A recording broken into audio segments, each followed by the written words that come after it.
Thanks.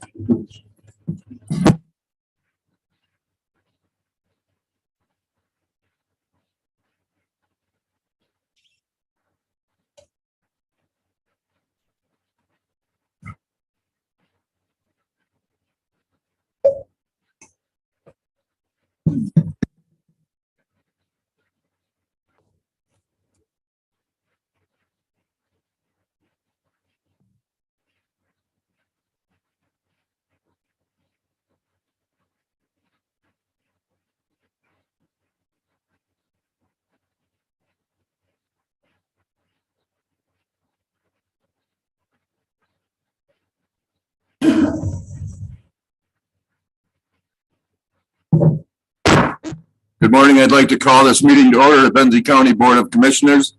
Today is March 14th, 2023. We are in the Frank Walter House Boardroom. Roll call, please. Cunningham, Here. Janat, Here. Markey, Here. Nye, Here. Roloffs, Here. Sauer, Worsakki. Here. Please stand for the invocation and the pledge. Dear Lord, thank you for the opportunity to serve the citizens of Benzie County. I ask for your guidance with the decision we will make today. Please keep all of our public safety personnel safe and free from harm. In the name of your Son, amen.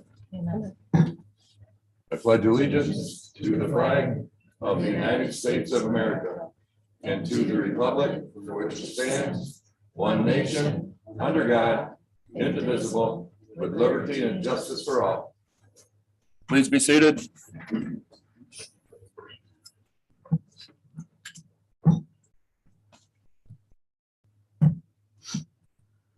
Approval of the agenda. One item I would like to move, item F under action items up to, let's just call it item 1, the first thing, order of business under action items. We have quite a contingency of local first responders, and we'd like to get that taken care of first. With that change, Jeanette will make a motion to accept the agenda as amended. Second. There's motion and support. Is there any further discussion? All those in favor say aye. Aye. Approve, opposed? So moved. Minutes from February 28th.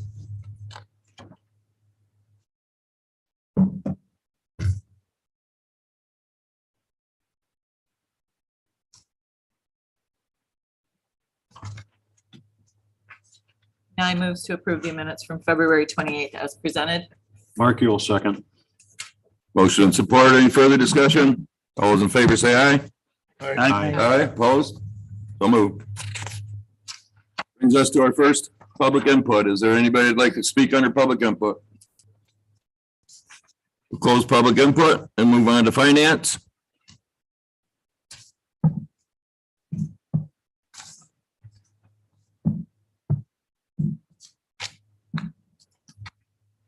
Looking for a motion to approve $730,242.85. I'll make that motion.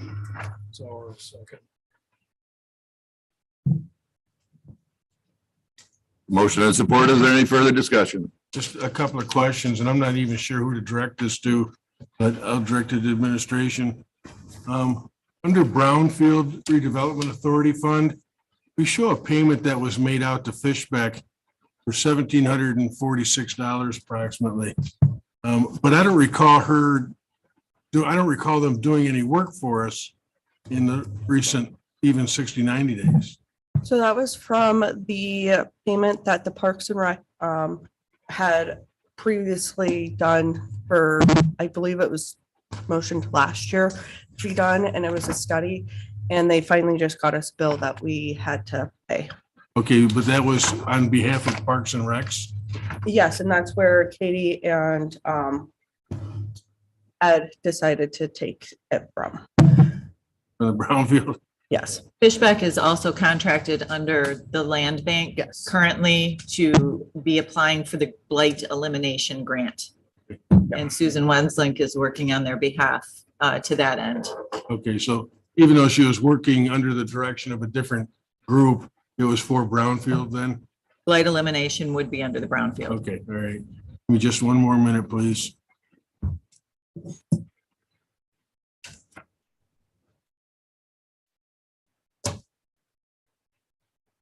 That's all I have. Thank you.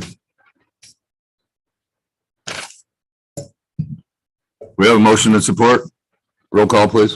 Janai, Yes. Markey, Yes. Nye, Yes. Roloffs, Yes. Sauer, Yes. Worsakki, Yes. Cunningham, Yes. motion carried.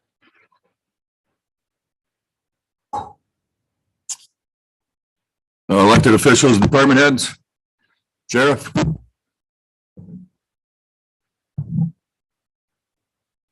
Morning, Kyle Rosa, Welcome home. Benzie County Sheriff. Thank you. It's good to be welcome. I just want to say that there's a lot of exciting things going on at the sheriff's office, as you know. And I want to thank each and every one of you for your part in that endeavor that we've taken on.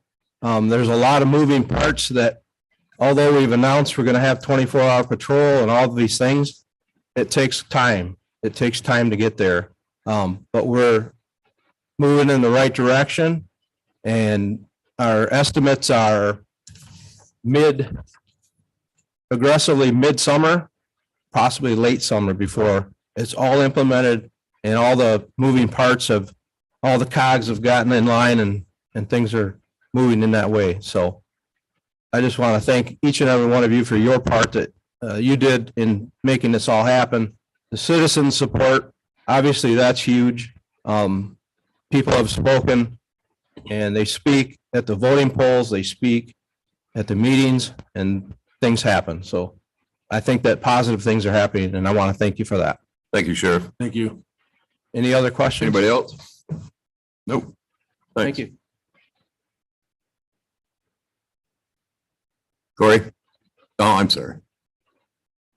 Go ahead, Brian. Morning. Good morning.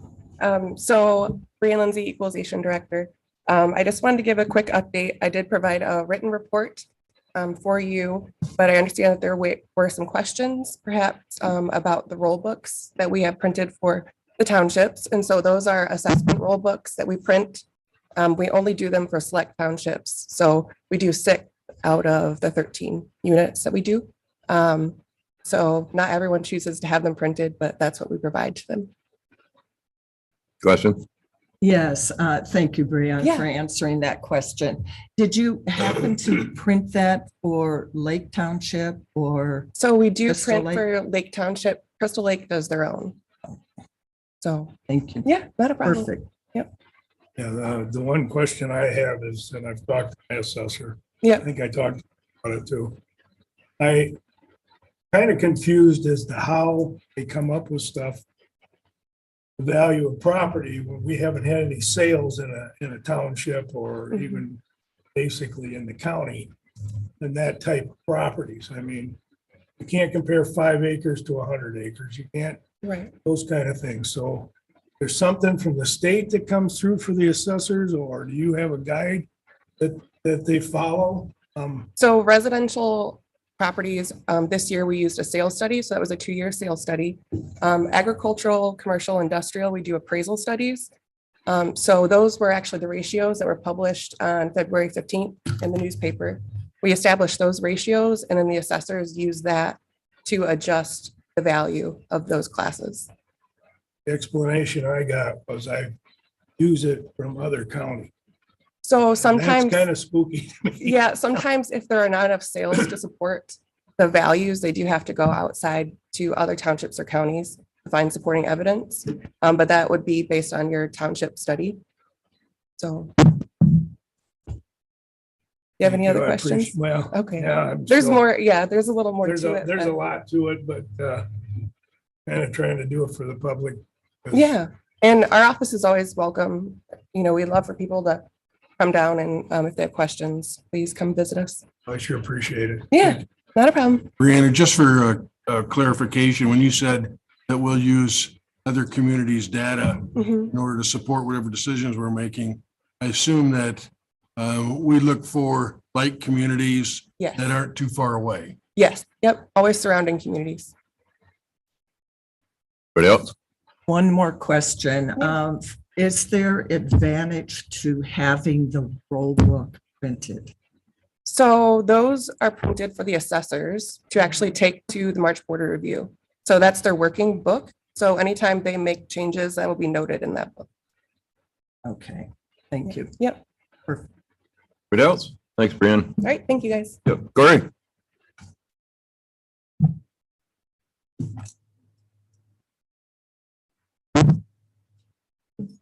Morning, Coriolis, Benzie County 911 Director.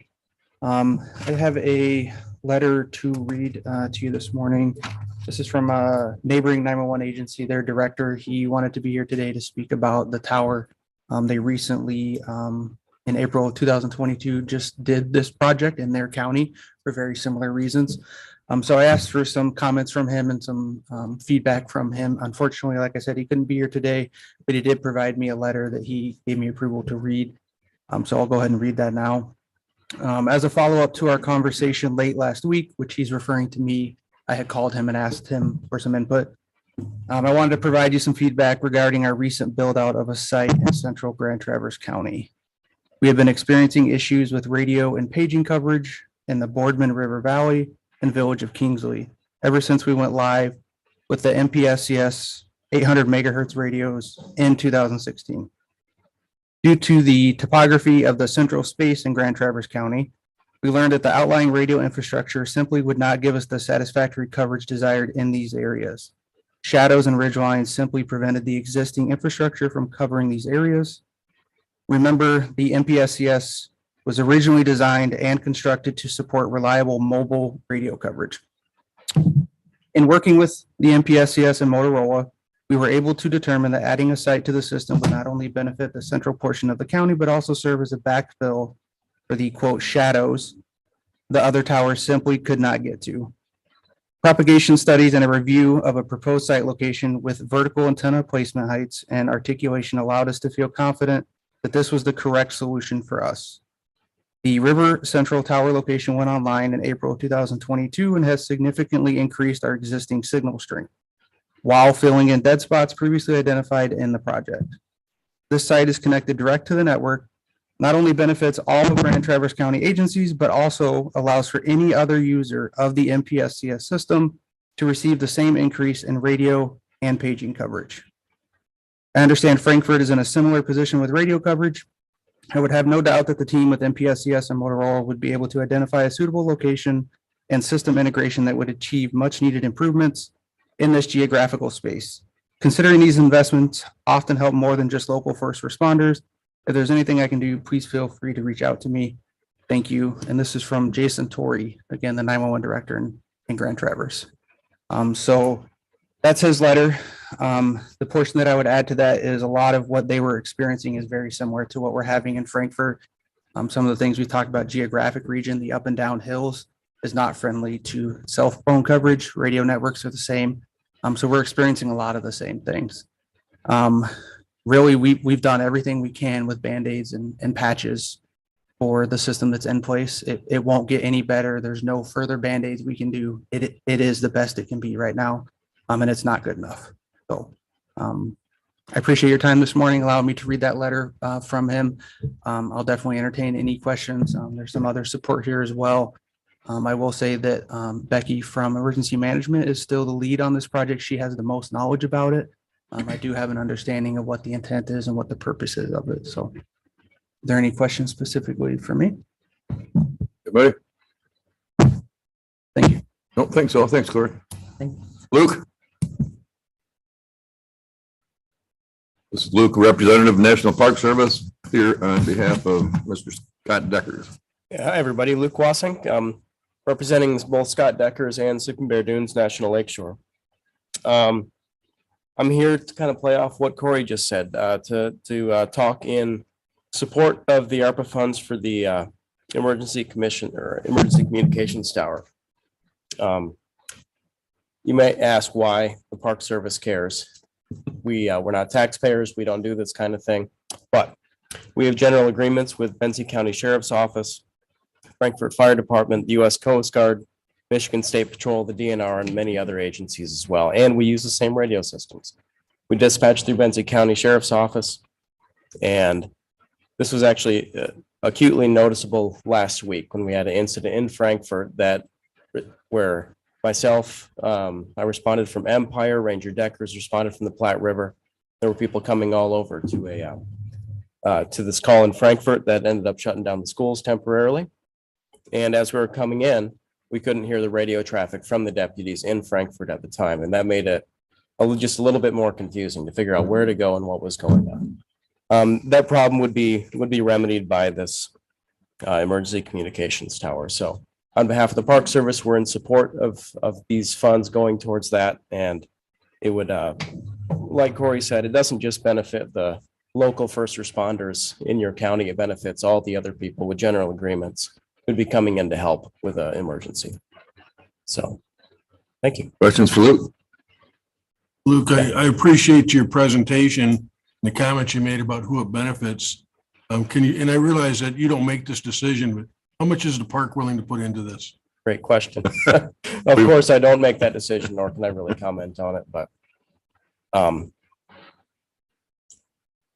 yeah, in regards to money that other agencies are putting in, I understand this kind of thing is going through the counties, hoping to get money from the state, from Michigan State Patrol. I don't know if the Park Service is willing to put in any funds or has the ability to put in any funds towards it. We would benefit from it, and then the county would benefit from our response to it, but I can't speak to the actual figures or money. Okay. So, And Luke and I did have this conversation before the meeting. He assured me he was gonna do his best to take it up the flagpole, so. Appreciate it. Go ahead, Gary. Yeah, speaking of that, you know how this works. Maybe we just a support from the Park Service. I know they talked to Senator Stabenow's office, stuff like that. Maybe that would help us get some federal money for this. yeah, Rebecca's probably got more info than I have by a long shot, but just having that support would probably be beneficial for our, you know, for our community. yeah, absolutely. And I can run that, like you said, up the flagpole to our chief ranger, who's actually Scott Deckers currently is the acting chief ranger. And then to Scott Tucker, our superintendent, and that can go from Scott Tucker's office to representatives' offices as well. So absolutely. Yeah, anything else? Thanks a lot, Luke. All right.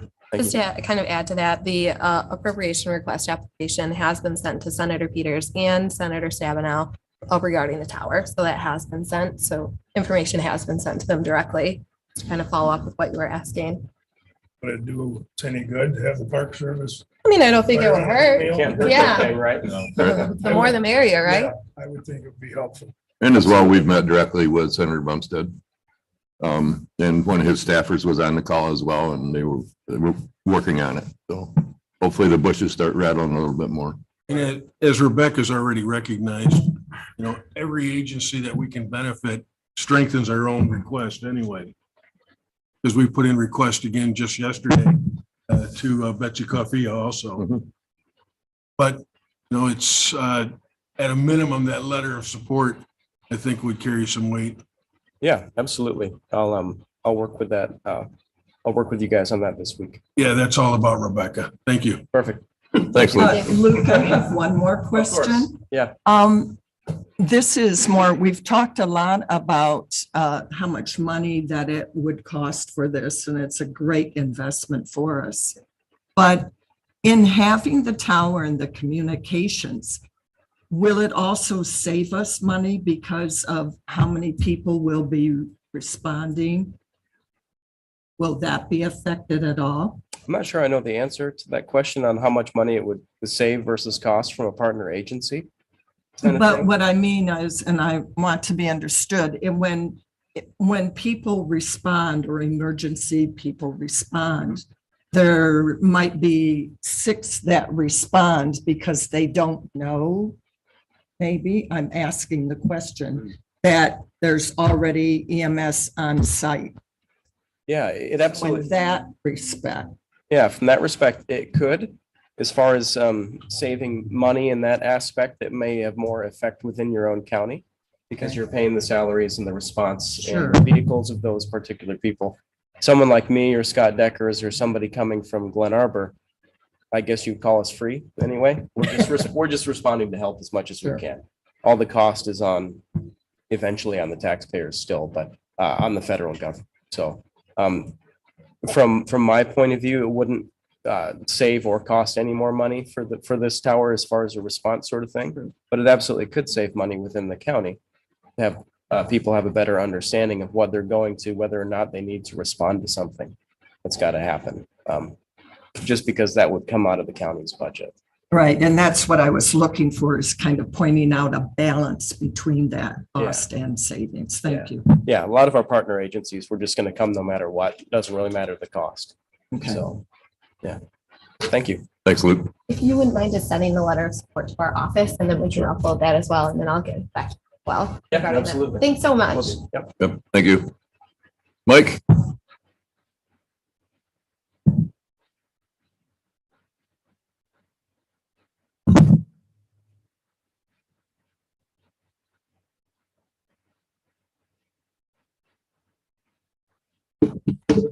Morning, my name is Mike Cedrom and I'm the fire chief for the city of Frankfurt. Today, under item F, the agenda, you are considering the use of ARPA funds for the emergency communications tower. The moment an incident occurs, communications must be available, and most importantly, it's got to be expandable. Currently, it does neither. To give you an example, 2 weeks ago, sent firefighters in on carbon monoxide detection inside of a residence. We lost communication. I couldn't communicate with the firefighter. That's a life safety issue. While we live in a world that's unfortunately becoming more violent place and training becomes, involves more shooters and hostile events, it concerns me that we have 2 schools nearby that are full of children. Yet we have little to no communication. Consider one of the worst school shootings, 20 children and 6 teachers at an elementary school killed in 12 minutes. That's 2 people per minute. Now imagine that same situation with no means of communication. This communications tower is not just a Frankfurt, Alberta problem or an area problem. It's a life safety issue for everyone involved. That is why I'm here to ask for your support in granting those funds for that. Thank you. Thank you, Chief. Any questions? Anybody? Okay, thank you. Rob, did you want to talk? Thank you.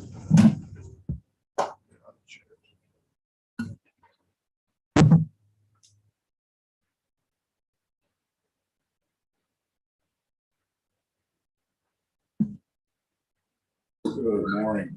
Robert Lazowski, Chief of Police of the Frankfurt Police Department. I will be brief.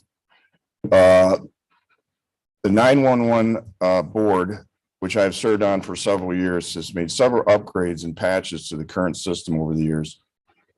The board concluded some time ago that continuing down this road wasn't feasible or cost effective, and that a full tower site was the best solution to resolve the radio conductivity issue in Frankfurt and the surrounding areas. I hope the county commissioners will assist in resolving this issue by providing the funding on your agenda to at least give us a nest egg to get started. Thank you. Any questions? Thanks, Chief. Questions?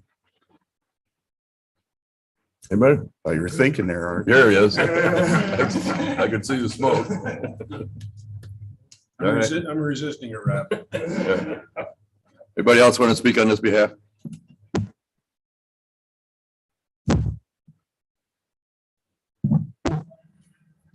Morning. Steve Adams, Benzonia Township Fire Chief.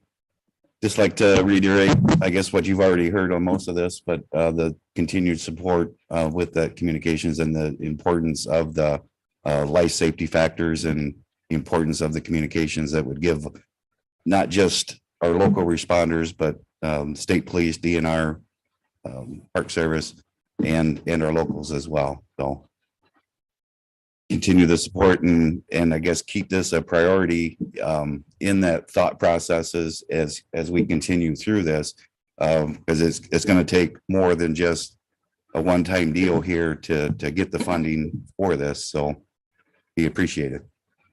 Any other questions? Sure. A new one? Yeah, I know. You guys switched to a different radio system because the state helped pay for it. I've heard all kinds of stories about works, but it doesn't work. You guys had any concerns with it? probably better than the old system, but I'm still confused as to, well, it's doing what everybody had hoped it would. Yeah, I think what we're running into right now is the shadow areas, what Corey had mentioned and things like that of the different system. It used to be the VHS system. And yeah, on some, that was kind of a hodgepodge system of what we had. And it was Benzie County system as well, where this is, the state system. We do have better communications in some of the other areas, but we still have some of the shadow areas that this tower would help eliminate. And it's not just that Frankfurt area as well. I mean, it would help serve this half of the county as well. I mean, as Benzonia Township and in the Joyfield Township, we have some of the same issues in our shadowed areas as well. So does that answer that? Yeah, kind of. I know it was a state system and I know the state helped you guys pay for this system. And I'm just curious, it didn't eliminate the problems we had before. Well, it did and it didn't. It kind of,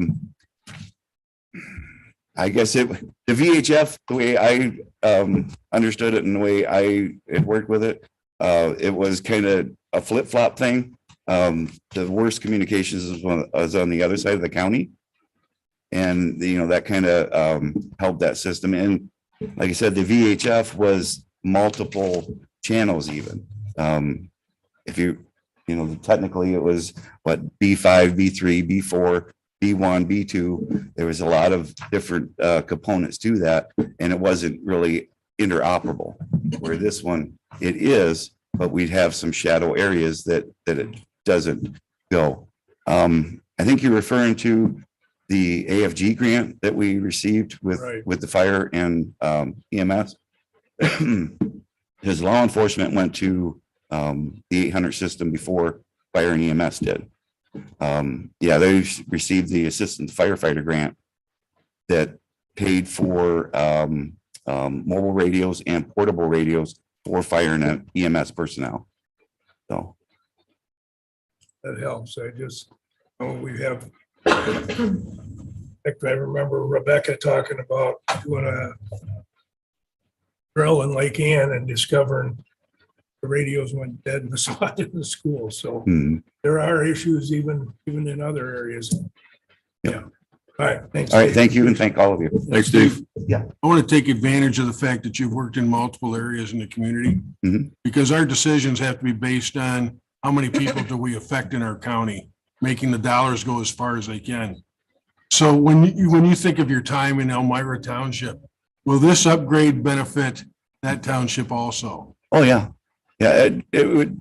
You're going to have benefits with that communications interoperability throughout the whole county and even farther. So, yeah, it would help out. So we have communication gaps throughout the county, not just in one particular sector of the county. Yes. Yeah. Okay. All right. Thank you. Thanks, Steve. Gary, people are having a hard time. I'm speaking. I hate this. I know. Dawn was here. She always tells me. Morning, Derek Smith, Assistant Chief, Elmira Township Fire and EMS. I want to echo what my partners have said today. We offer full support and ask for your support for this communications tower. And to put in perspective, multiple times a year, not only do we go to Frankfurt for different type of calls or that area, but it comes down to a life safety issue. I think they've all mentioned that. We've had instances where we've been unable to communicate with the Coast Guard. We've had mass casualty incidences we're unable to communicate with each other. And that can cause some great delay. Unfortunately, kind of like Chief Adams said, under the previous system, it kind of flip-flopped on the side of the county. However, this will benefit all of us. Regionally, if there was some type of large-scale incident, the reason why the 800 megahertz system is great is because we can bring in resources from around the entire state, and they'll be able to communicate with our radio system. So there's no gaps in communication. As Ranger Luke, was it, I believe, said, if there's some sort of large scale incident that they're responding to, along with fire and EMS, there's a potential currently that we may not be able to communicate effectively. So both our fire department and our township offer support for these funds. If you're able to find a little bit more funds, that would be great too, but yes, it would help. Thank you for your time. Thanks, Derek. Thank you. Anybody else on behalf of the communication tower? Sheriff? You should have been number one. I could sit here and bore you with how it used to be 34 years ago and how it is today. I am in definite support of this program going forward. I with Chief Lazowski sit on the board of 911, and we see the changes and we try to put Band-Aids on, like everybody says, to make things work for the safety of us, our people, and the citizens. We got to remember that not only is it safe for the first responders, safer to have communications, it's safer for those that we're going to serve, the people. And when you talk about cross county, how that impacts, one example would be we get a call, for instance, in Frankfurt, like we had the other day, and we're trying to call folks off because certain amount of people got there and ascertained that it wasn't what we thought. Okay. So now we have Elmira, or we have folks racing from all over even out of the county. And the folks that are there can't relay. It's just a communication gap. And so people are taking unnecessary risk trying to race to a scene where they're not even needed. That's another thing that we have to think about. So I won't bore you with my years of, starting out with the low band radios, the big whips, and our portables were so big that, when I started out, I was 150 pounds.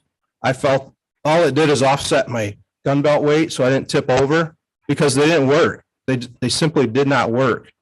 And we went from from low band to high band, where we had repeaters in our cars that were numerous places we had to go. We had to make sure we hit the button when we got out, or our portables wouldn't work. I mean, all of these things have happened. And we've gotten to a point where this is the best system that we have. And I think that we need to hang on to it and build upon it in ways that will make it all work for everyone. So I am definitely in support of the tower. Thank you. Thank you, Sheriff. Do you want to highlight just a little bit on the state police and what they have to do in Benzie County? We have 2 cars here just about every day. So we have, there's some restructuring going on, as you know, with Traverse City Post. But we are getting those folks from Traverse City now that are coming to our county to work instead of all the way from Wexford. They implemented the resident trooper program again through some union issues. Those folks that were first brought here have now transferred to the Traverse City Post on paper. However, we see a lot of them still. We do feel that there's going to be in the reorganization, we're going to actually have 2 resident troopers assigned here again, full-time, all the time. But in the meantime, we're seeing an influx of them from the Traverse City Post. And so they are currently working here, and they are also folks that don't have that repeater system on the 800, that once they top the gateway or get down in the Herring Flats or Alberta, that whole area, they're kind of on their own as far as communication goes. I will real quickly tell you that several years ago, we had an active shooter in Alberta, and everybody raced there, and there were several state police officers that did go there. And once they got there, they were posted up on houses. They had a perimeter, and they were trying to get people out of homes, and they had 0 communications.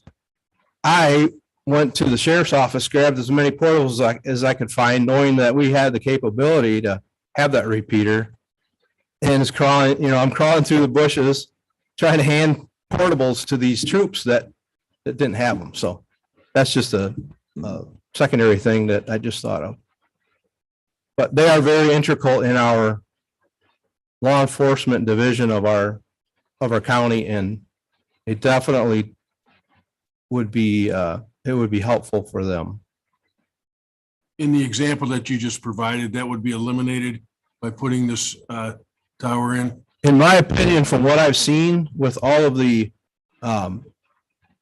research that's been done by people that know what they're doing with these towers and their coverage, I believe that, yes, to answer your question, it's going to it will pretty much eliminate any problems. The problems that we have throughout the rest of the county that we keep talking about, that nothing's 100%, are most of the problems involve a portable inside a metal building or in locations that are already a little bit iffy. Sometimes that's an issue, but most of the time we have really good coverage throughout the county, except for the area of concern here. Anybody else? Can I invite Rebecca Hubers to the podium? I was gonna get there, but yeah.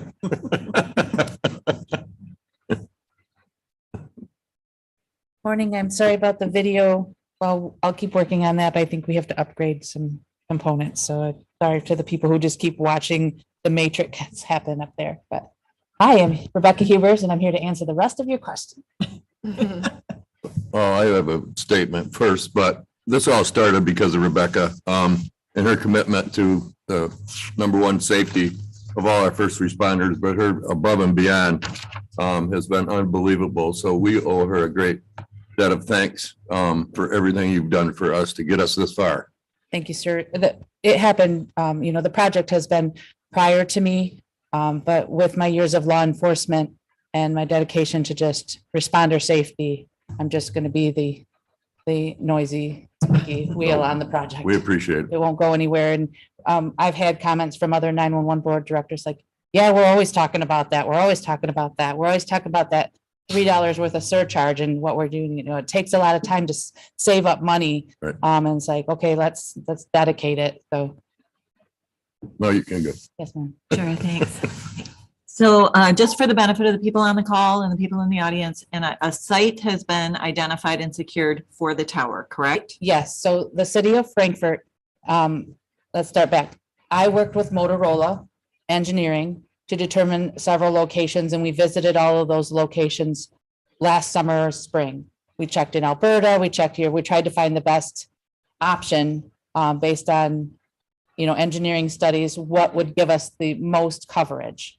Most coverage comes to that area that they call Tower Hill in Frankfurt. We looked at different locations. Could we just put things on top of the existing water tower? No, that thing is completely full. So we were able to determine a very small square footage area that is the size necessary for securing the components that are needed to run that, including a generator, because everything has to be backed up. The state requires that we have a minimum of this, that, and that. It already has natural gas. It already has electricity. The coverage area, then it has enough height that it'll expand to cover where we need, plus some going onto the west end of Crystal Lake into Lake Township, which has always been a small area too. We're just a beautiful area, and we have this shadow. And the reason that we can't put one in every location is one, they're $2.2 million worth of towers. Some of those locations are very small, considered like wall and swamp area, just a very minimal pass through. The population isn't the same as Frankfurt. The visitors aren't the same as Frankfurt. And it's just, we're going to keep investing time and money into housing and infrastructure and Graceland fruit and industry and everything along that coastline. I consider emergency communications to be just as important as your water and your cell phone and all the other things that you live by, because it's expected that the police and the fire are going to show up when they're supposed to show up and be able to do the job that they're supposed to do. Agreed. Well said. You've also been very candid with this board as you've educated us along the way that this tower is going to require fiber, broadband fiber. Has that been accomplished or discussed, or do you feel like there's a path to have that Right. completed? So in addition to the build cost, some of the components were that we would have to provide fiber to that location because a microwave hop for the existing location isn't feasible, again, because of the hills. So I made a point to work with the current direction that this board is going on, providing fiber and connectivity to all of their communities. And I believe we're waiting on that Robin grant, but I talked to PFN, I've talked to Cherry Capital, Communications or Connectivity or whatever they're, I'm sorry, to butcher that, to say that fiber through Frankfurt is obviously a priority, but fiber to 226 Park is also very much of a priority to me, is making sure that I'm able to shoot it down that way. I think, the hospital, Frankfurt needs it, and we're just going to make sure we piggyback off that. So it's not necessarily an added expense to the tower project. It's using funding that is probably already going to be available to help us complete that connection. So I'm kind of pulling from a bunch of different projects to make this feasible. Sure. One more? Yep. Okay. The ARPA funds, we all know that those come with a timeline. So they have to be committed by 2024 and spent by 2026. If we commit to the $350,000 that we're discussing today, where's your confidence level that the funds will come in a timely manner to accomplish the timeline that we have to meet to be able to use the funds for this? So if we acknowledge to Motorola that we can make, even a down payment towards that project, they have either funding options or ways to work around it. Those are fine tuning things that we have to address with them. But this project, I've been working on it so hard, it's shovel ready as long as Motorola knows that the money's going to be there. So it comes down to, I can't guarantee that we'll be able to get any of the grant money from the federal COPS applications that we applied, or from the state appropriations. We have to decide if we don't get that money, can we still fund it and from other directions, whether it be a payment every year out of the 911 funds or out of, other funds that we have or whatever. So we'll have to figure that out. But the fact that there's any form of commitment lets Motorola know that we're even more ready, because they've just been kind of waiting, going, we're not going to tell you anymore until we know that you're actually serious about this, Becky, because money's constantly changing. She already called me and said, oh, the price is going to go up if you guys keep, and I'm like, I know everything goes up, but so I think I can commit that money already on paper. And then it has to be then what, 2026 before it's spent. December 31. Yeah, I mean, we'll have groundwork in place by then, not a problem, as long as we can find the funding. And there's been continued discussion that as long as that is underway, you're going to allow us some latitude into 27. I'm sure they'll relax about it. A couple things. First, the group won't know this, but Rebecca did a fire drill for us yesterday by putting in a request to Representative Coffea, who's putting in her budget requests right now to the state. She reached out to me after a conversation we'd had, and I appreciate you making that happen so quickly. A couple questions that I'll have. First, for a tower, $2.5 million just seems like a lot of money to put up a tower. Is there any revenue opportunities once that tower's up? So this tower, even though it's connected to the state system and the state will maintain the components that are in it so that it's interoperable with their system, the tower belongs to whoever buys it.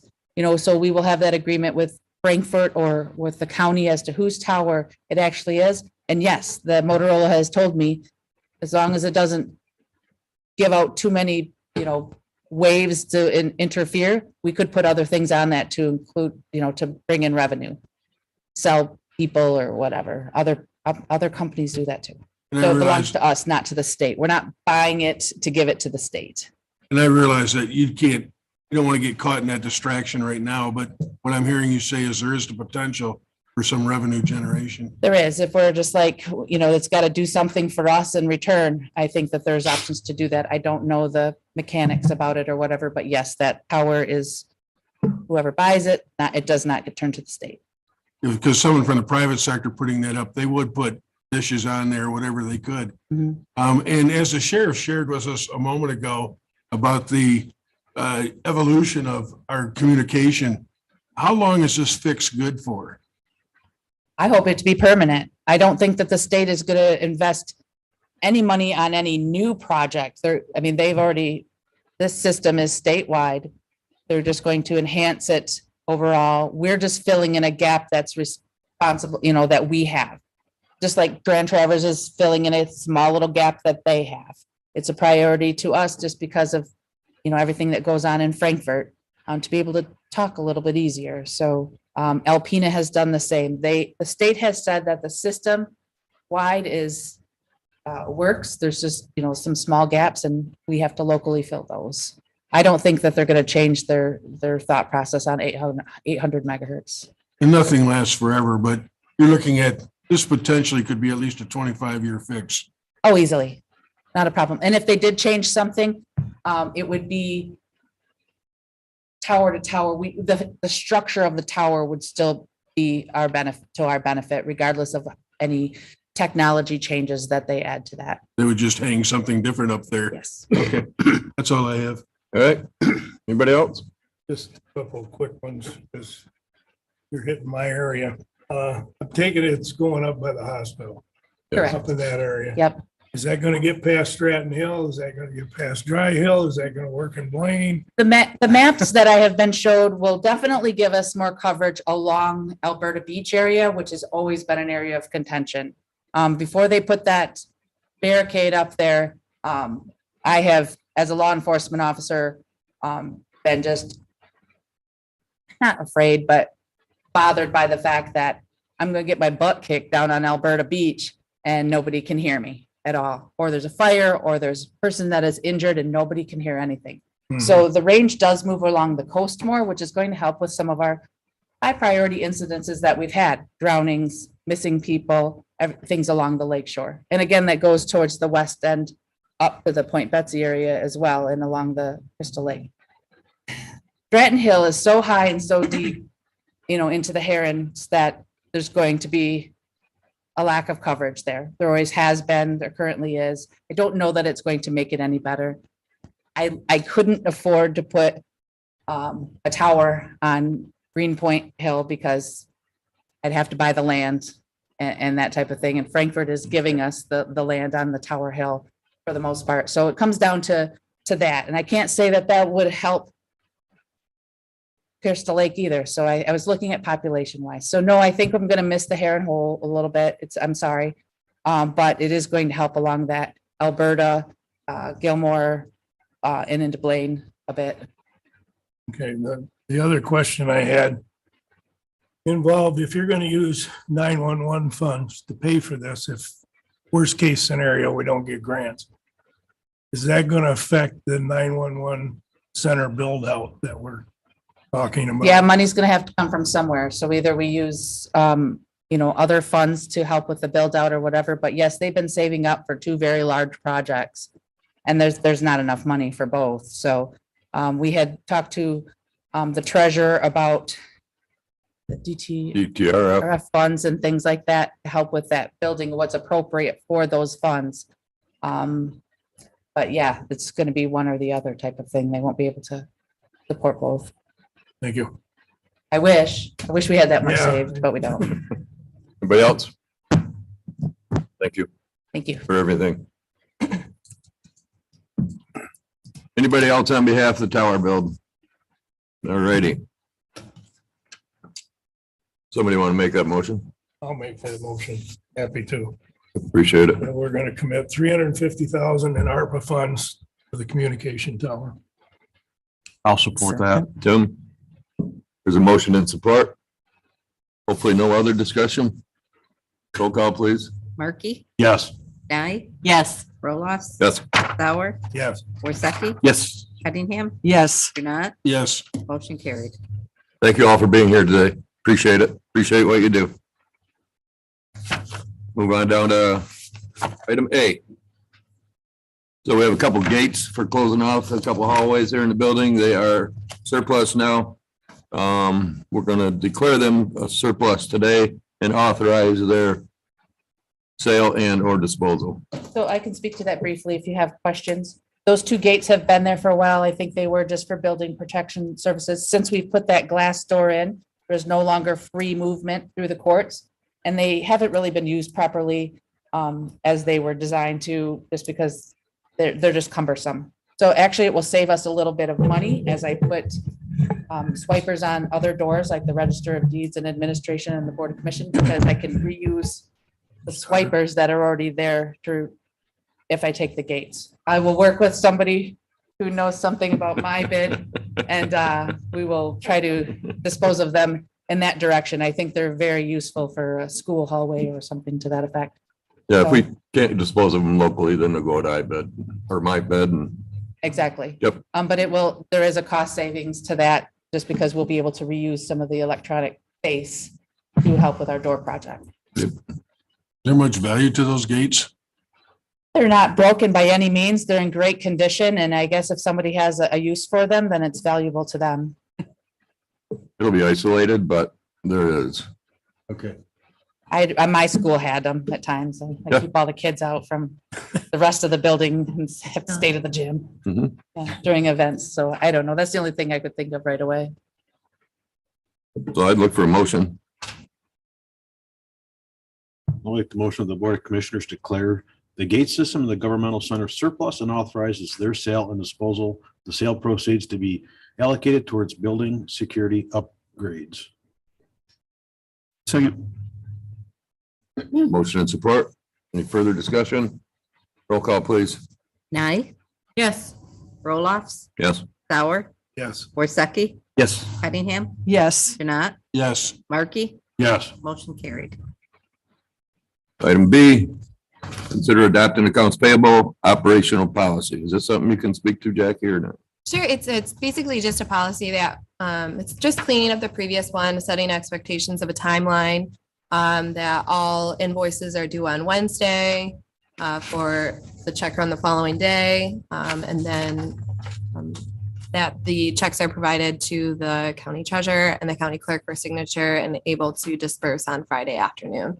It's pretty straightforward. It was just kind of cleaning it up and making it more user-friendly and setting the expectations. So they, all elected officials saw it, department heads saw it. So it's more of an operational policy that we're just updating. Thank you.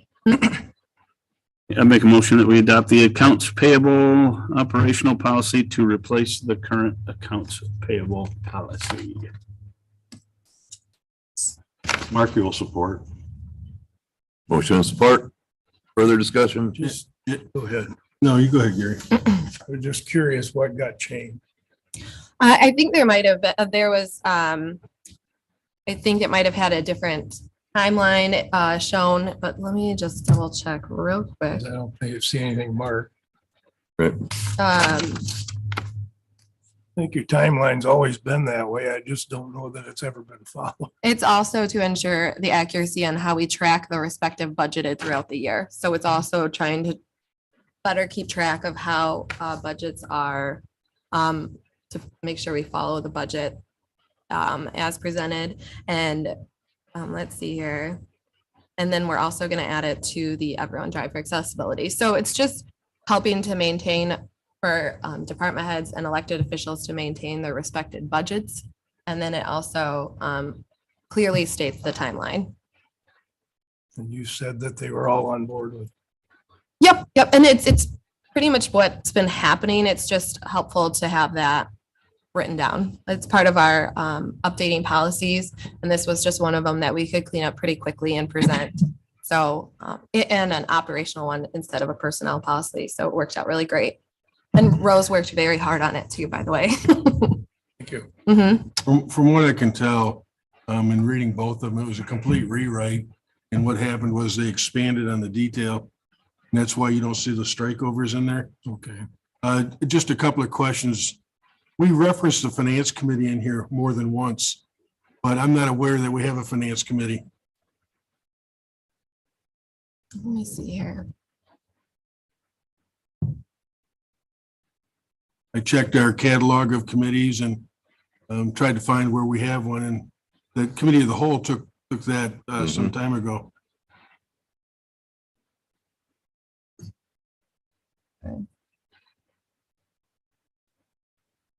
What should be taken out?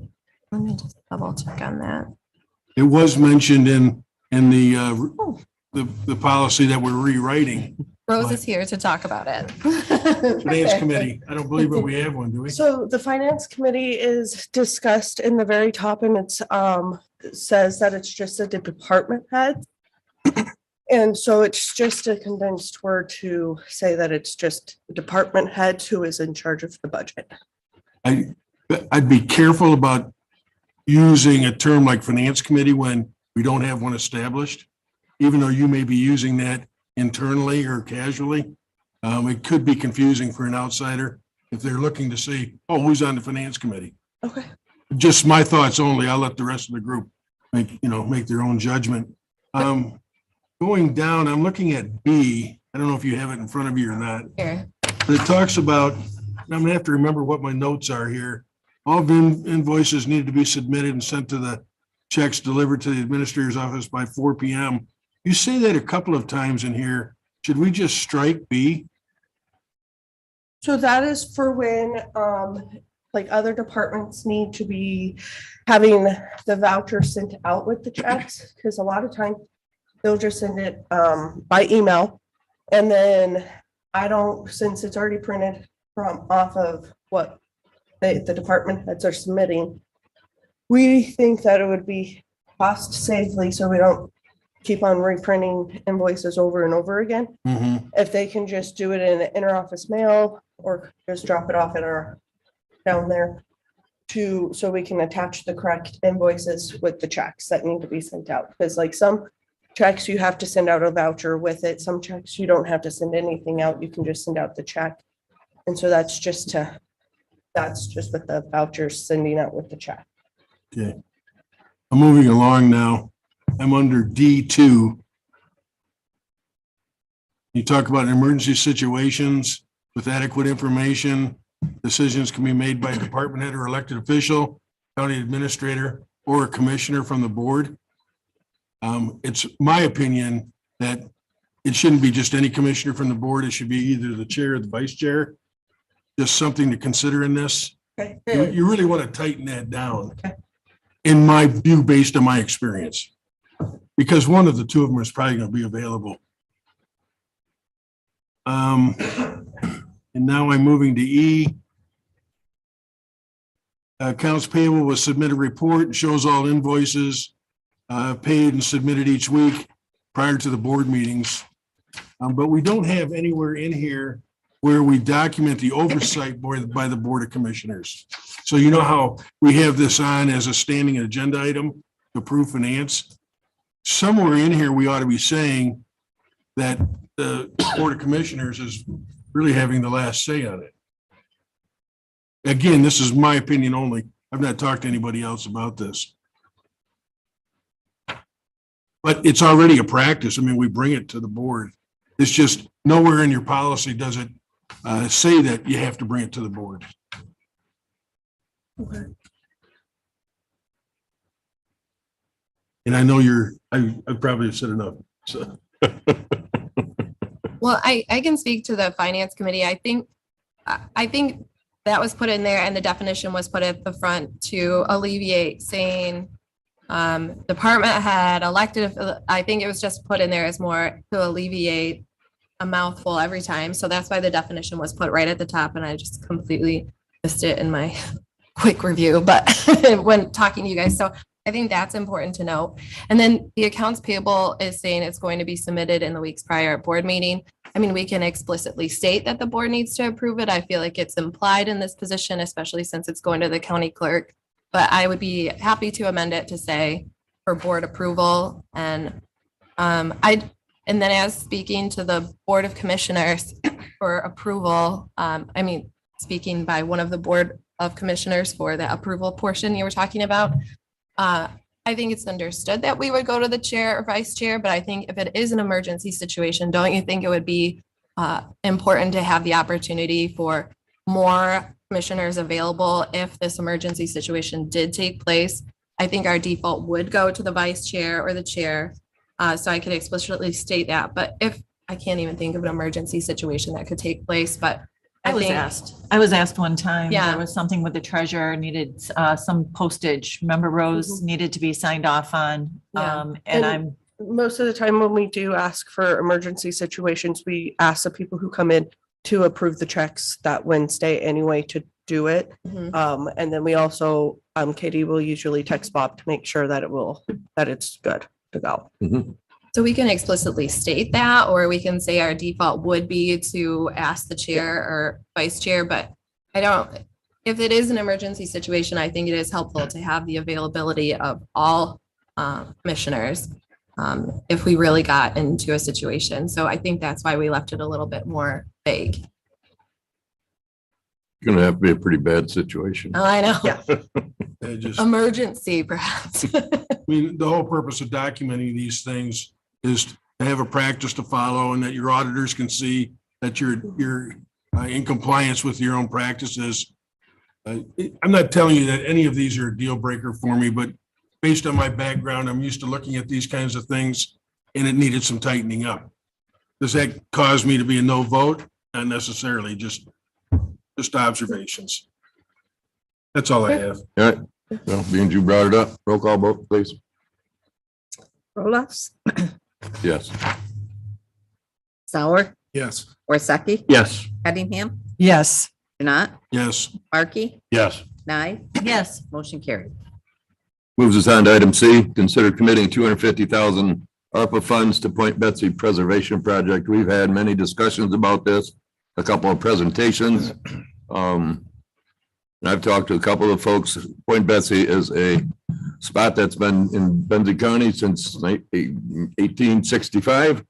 And I feel, in a conversation I had, I know for a fact that the lower Lakers that run out of down from Chicago up into Canada depend on Point Betsy's lighthouse so they can navigate from Frankfurt up to through the Mackinac Straits. So it's very important. I have a couple of friends that are retired mariners, plus some friends that are mariners right now.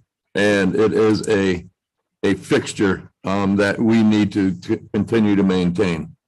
So just a little piece. that said, I'm going to Alright. make the motion that the Board of Commissioners commits up to 250,000 to the Point Betsy Preservation Projects with funds available from the American Rescue Plan Act funding and authorizes the administration to release funds for the project when appropriate documentation regarding use of the funds is provided. I second. Motion and support. Is there any further discussion?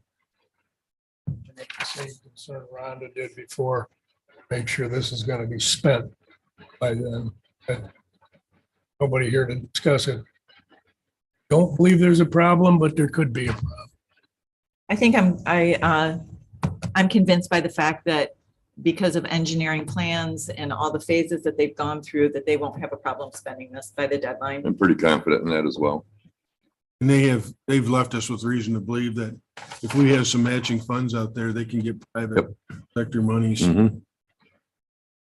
So there's a motion and support. Any further discussion? Roll call, please. Sauer, Yes. Worsakki, Yes. Cunningham, Yes. Janat, Yes. Markey, Yes. Nye, Yes, Roloffs. Yes. Motion carried. Brings us to item D. Consider committing up to 50% match from ARPA funds to help pave Henry Road. We'll make a motion. Do we have a number? Yeah, When do you think you'll have a number, Matt? technician has the bids ready to go out. I'm coming here to board agrees, then we will hit the button and send it out, and we should have a number. Wait, Okay, the Board of Commissioners commits up to 50% of the funding necessary to pave Henry Road with funds available from the American Rescue Plan Act funding and authorize the administration to release funds for the project when appropriate documentation regarding use of funds is provided. I'll second. Could I ask Matt to step to the podium, please? Please.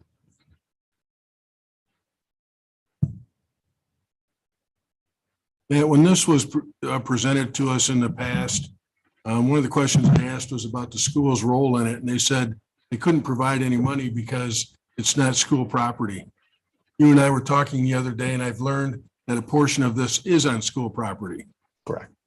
Okay, but they're still at this moment not contributing anything?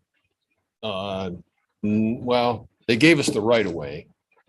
They donated the right of way for the public road, but no cash. And I have a map that maybe will clear that up. Want me to pass it out or? That's cheers. If you want to hand it out, that's great. I can just tell you that based on that information, it's my opinion that the school should be contributing to part of this. And I would have, the way I would have looked at that motion is we'll pay a third of it and not a half of it and have a not to exceed number in there. Right.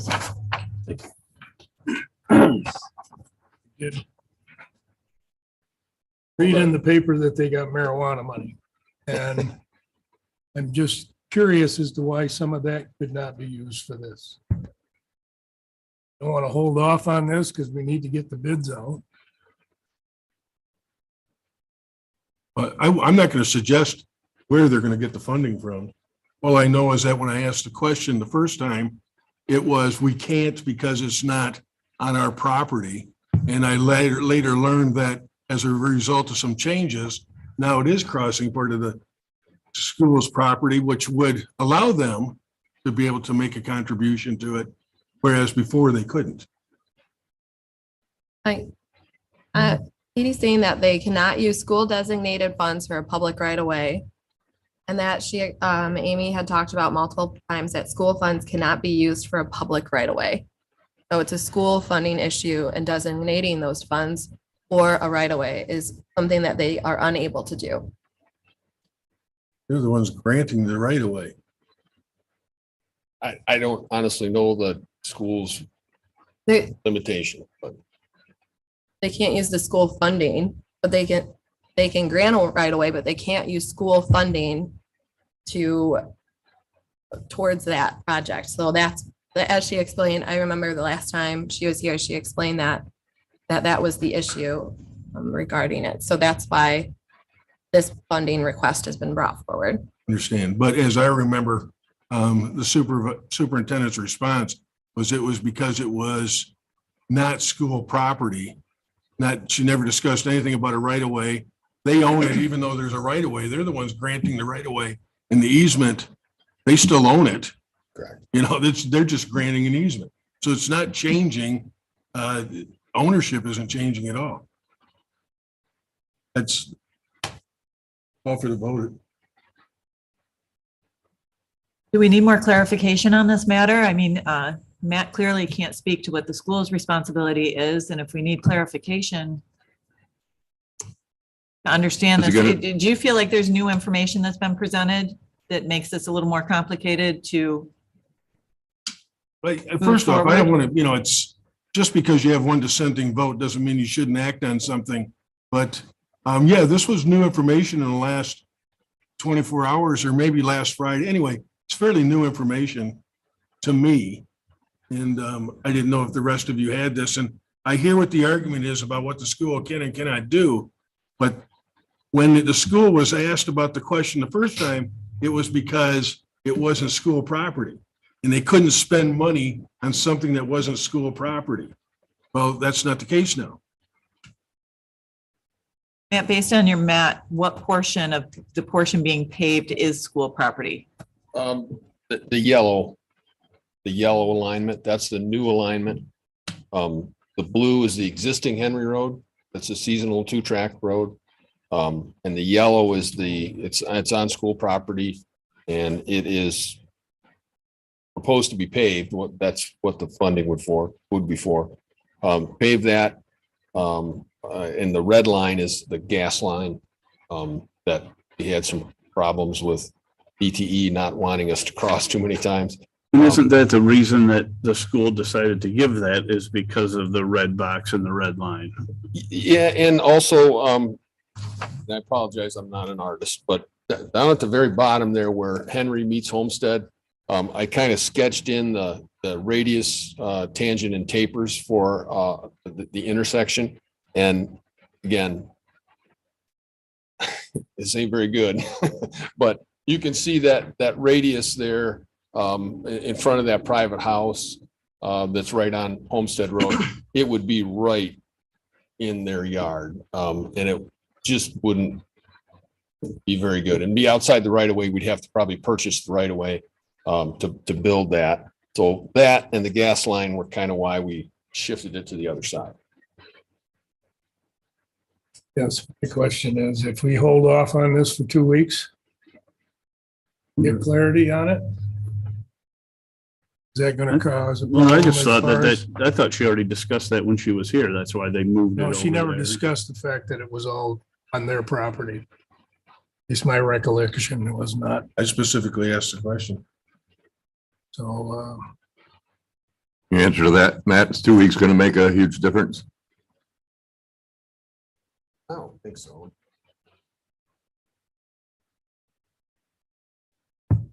Table that for till the next meeting. I'll withdraw my motion. For all your support. Did I do? Yes. All right. We'll Personally. gather some more info and be back in a couple of weeks. I did think it worked. Sorry, we didn't do this sooner. Talking You could've about been- township, asking them to. All right, thanks. Appreciate you being here. Matching funds. Yeah, thanks, Matt. Didn't we have that conversation? Um, Ma'am, I have a question regarding, didn't we talk about having the township? They are covering 50% of it. And then the road commission was doing the grant money for the other 50%.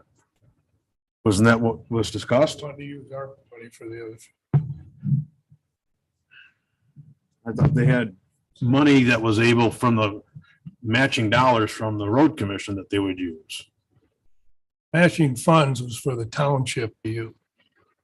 But they had to commit. I was referring to the program that the road commission has where the township puts $4, the road commission matches those dollars. That's Right the, up to a certain amount. that's which is what I was MDF. referring to.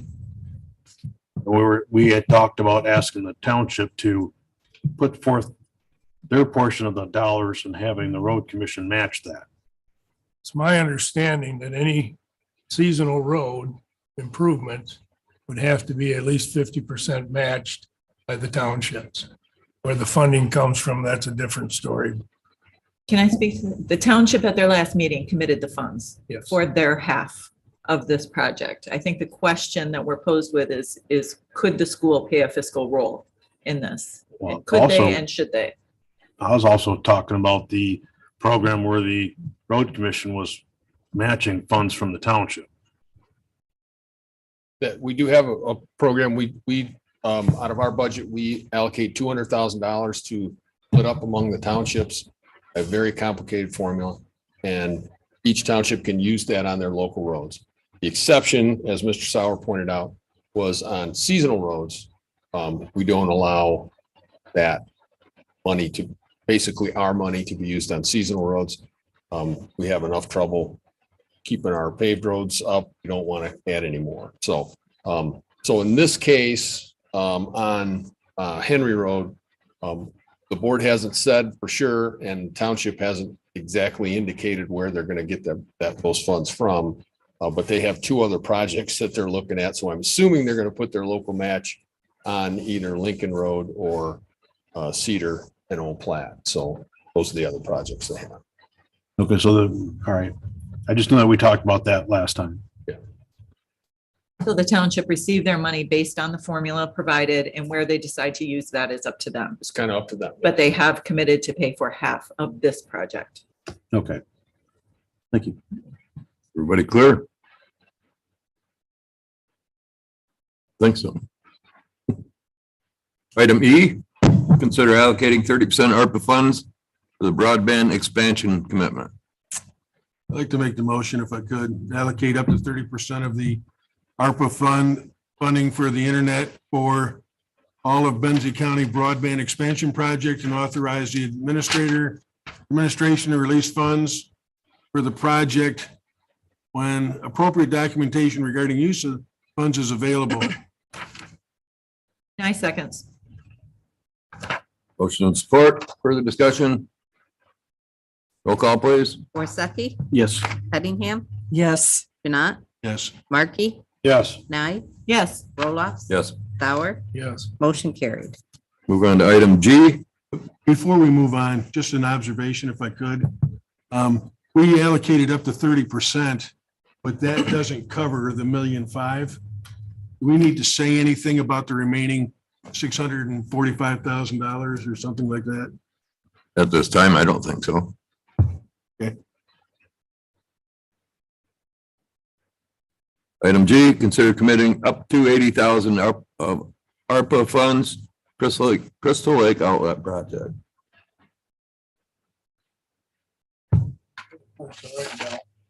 No, actually, Evan is. Nine. But I do have a Evan's a Park and question. Rec gal. I know this was requested by Parks and Rec. Do I see Ed Butcher? No.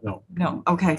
So I'll ask Commissioner Worsakki, is this a match towards funding I a don't grant know. that's being I don't received? have Is that this, answer. turning $80,000 into X amount for the outlet? I guess I'm a little unclear.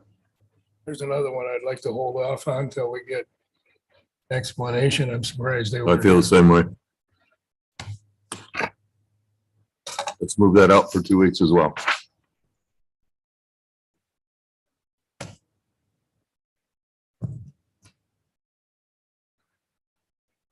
Moving on to item H. Adopt amended board rules and Board of Commissioners Committee of the Whole meeting dates. It needs to be, Committee of the Whole needs to be scratched as far as I'm concerned.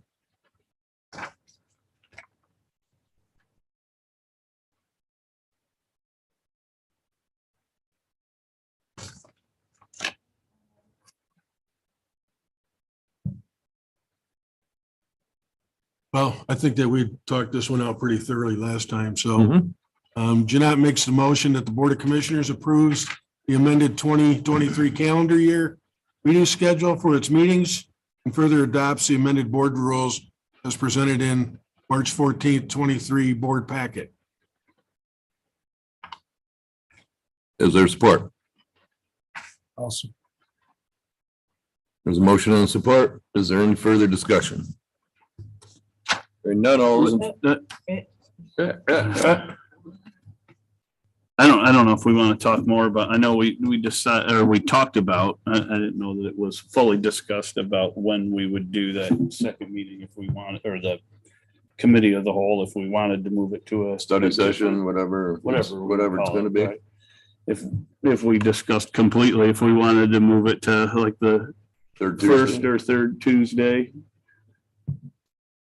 Instead of doing two on one day, I don't, I know it was brought up briefly, but It seemed to me as if there was more consensus to do it after the second meeting of the month. And isn't there some documentation in here that speaks to that? Thought I saw it. Some of this, some of the discussion, well, we had. Study some- we sessions or discussed work it. groups will begin at 1:30 PM after the first meeting of the month. And that's what we talked about. That's the way it's printed. I think we touched on the conversation about considering a different option. Correct. And that's where the conversation needs to continue here. Yep.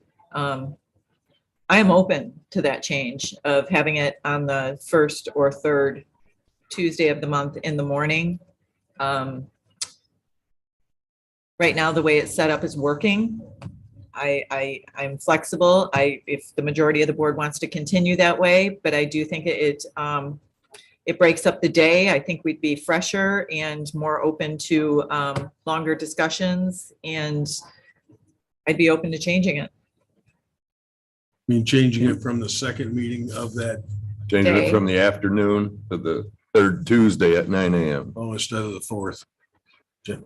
Yeah, because if you look at, I mean, right now it's 10:20, right? We don't have much left on the agenda. If we're I mean, we're gonna then not be here for 2.5 hours and then come back. It kind of, where if we could do it on that first or third Tuesday, you come in at 9 o'clock and it doesn't, you're not here the whole day.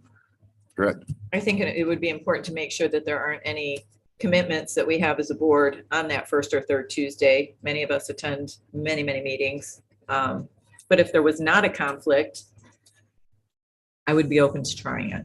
It as well. Would be hard for the clerk's office. But okay, that's important. And I personally would, I like to have them on the same day personally. I don't want to have to have another meeting date added to my calendar. And our office can make it work either way. So whatever the board decides, we can follow.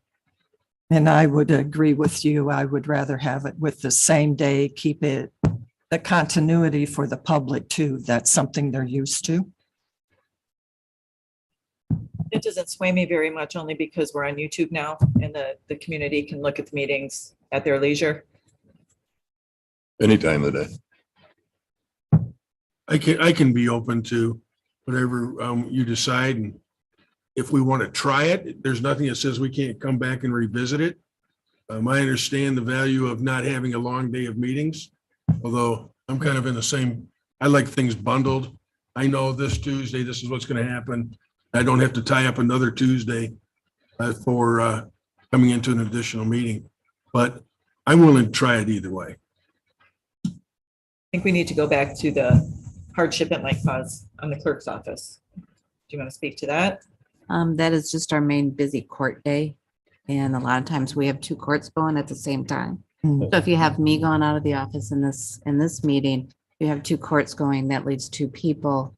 You never know when you're gonna have sickness. We have someone that's been out for a couple days. It just is hard. Our office is very busy and it's hard for one or Is two that the people. first and the third? We or have just- court every Tuesday. Circuit Oh. court is every Tuesday Gotcha. and Can we sometimes- clerk this meeting ourselves? Is there a lighter day for the clerk's office? The lighter day would be Monday, of course, is our lighter day. And then we can usually make it work on a Thursday or a Friday, but usually Tuesdays and Wednesdays are our main court space. And lately, we've been having two people in court at the same time. We have two judges, we have two referees, so So instead of 2 Tuesdays a month disruptive, end up with 3. correct. Pretty strong. Mhm. I By would just- statute, you gotta be here. Correct. I would Or my think designee. if we could, if we are gonna do it, then and keep it the way it is, maybe be more flexible, like on a day like today, right? If we're done early, to not burn 3 hours in between, if we can, have a short break or something, so it's not. Agree with that Yeah, completely. I would That too. 2.5 hour break is, quite frankly, not refreshing. No. No. Nope. Maybe to make it immediately following. And we do that. I Mhm. mean, anyways. A long board meeting. Everybody gets a little slap happy by the time you get, You're exactly right. And that's, that was the reasoning for you don't function. making it its own day. That's just you old guys. That's true. So it's okay if I take a nap? I Well, thought I you have- already were. That's right. I have noticed that when it does go on when it's back to back, everyone is not as fresh. So I strongly suggest maybe not going right into another one immediately. I suggest some sort of break because I have noticed that it's not as productive as it could be if there was at least a break in between. I know it's a bit of an inconvenience, but I think that everyone is a little bit more fresher with a break in between. So I think that's something to really keep in mind. I just wanted to throw that out there. Yeah, the disadvantage of not taking the break really is all the weights on the clerk's office. Because now you can't relieve people to go to lunch. And I think that's probably how we got to a 1:30 start time.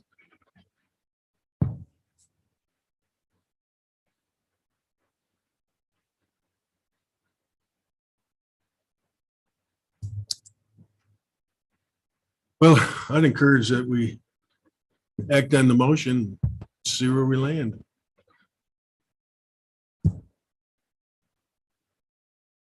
And exactly what does the meeting date say right now? The first Tuesday, or the second Tuesday, so the first meeting After the on the first month in the meeting. afternoon. Yep. So the afternoon of the first, That's the way it's highlighted here. Specifically 1:30. Which Okay. normally, we have a normal meeting, 1:30 is not that big a gap. well, and I guess the conversation was, we've had some meetings that were done at 10:45, 11 o'clock. Now there's 2.5 hours Mhm. to go into a meeting that's gonna last approximately 2 hours. We can speed that up, I would think. Gap and come back. We can. Again, you got to be sensitive to staff's needs too. All right, there's a motion and support. Let's roll call. Cunningham, Yes. Janai, Yes. Markey, Yes. Nye, Yes. Roloff, No. Sauer, Yes. Worsakki. No. Motion carried.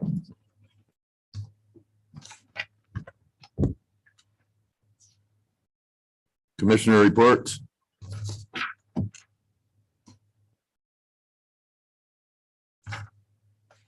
I'll be brief. Veterans Affairs yesterday. Housing Committee with Commissioner Jeanette, Nine.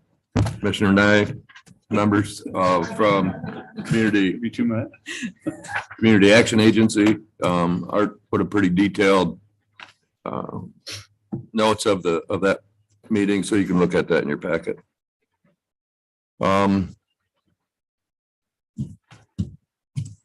That's all I have to report on.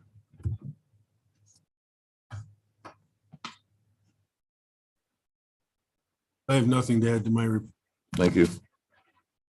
Question. If I can. You guys talked about Sutter Road. Saw that. We had quite a meeting at the road commission because of you guys. So anyway, just saying the whole thing's being done on private property, I understand. It's moving to private property, or it That's the is right now? proposal. Oh, really? I don't know that anything has been done, but just curious what your take was on it. Well, as my notes indicate, there's a group from the Downs that have approached the County Road Commission about moving the road over. I think it would be moving it east. And the whole purpose of their request is that it's, I believe, a safety issue for their employees, because right now they have to cross Sutter Road with equipment to work at the Downs. The membership at the Downs is willing to cover the entire cost to do that, including giving up some of their land in order to make this happen. Be a bit of a land swap is what it would be. In order to pay for it, they intend to sell, I think, up to 6 lots that will be created as a result of this. And only their membership can buy those lots. So I imagine that would happen fairly quickly. I can tell you that the people that I represent some of them have asked that there be a public comment period on this, because there's been discussion, but no formal public comment. And when I was talking to Matt the other day, he indicated that they had something like 20 plus people discussing this at your last meeting, and thought that could represent public comment period, but would be more than happy to have something more formal. It is true. It's a select group that benefits from the change. If you look at the safety issues that occur at that location, I was told over the last 10 years, there was 13 incidents. I think that's the time frame, of which 8 were animal related. And I'm willing to bet that the balance was speed. I use that Sutter Road quite frequently myself. So there's not been a decision made on this yet, Gary. Okay. That's a long way to say that, isn't it? Yeah, I was just curious. It got pretty interesting. It wasn't heated, so it was good. And I was told that there was people in attendance that either were in favor or not, or uncertain. So it wasn't like it was all everybody's against it. Right. They brought up the speed issue. Right? Any other questions for Art? Thank you.